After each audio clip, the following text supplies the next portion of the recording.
Words hurts more than stick and stone.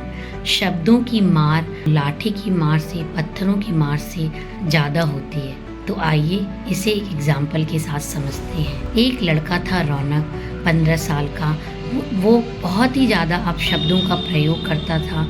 छोटी छोटी बात पे गुस्सा हो जाता था और जैसे ही गुस्सा होता था वैसे ही वो अपशब्दों का प्रयोग करना शुरू कर देता था। वो अपशब्दों का प्रयोग अपने माता पिता के लिए, अपने घर में काम कर रहे सर्वेंट के लिए भी करता था। एक दिन उसे किसी बात पे गुस्सा आ गया और उसने अपने सर्वेंट को डांटना और अपशब्दों का प्रयोग करना शुरू कर दिया। तभी उसके पिता ने उसे एक थैला ला के दिया जिस थैले में कीलें थी और हथौड़ी थी।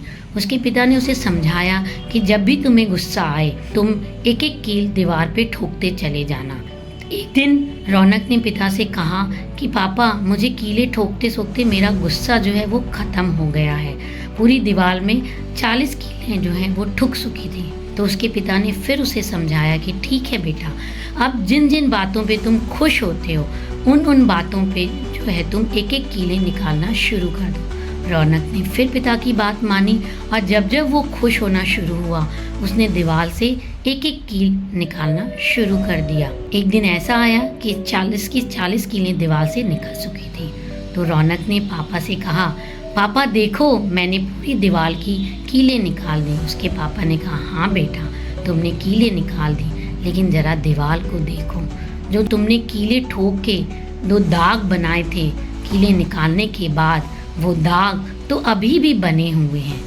ऐसा हमारे शब्दों के साथ होता है।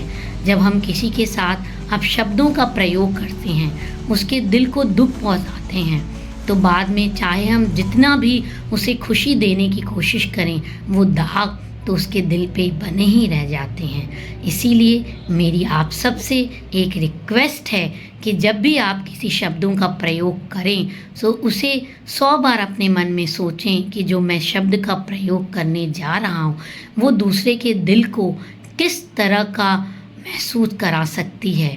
Think before speak.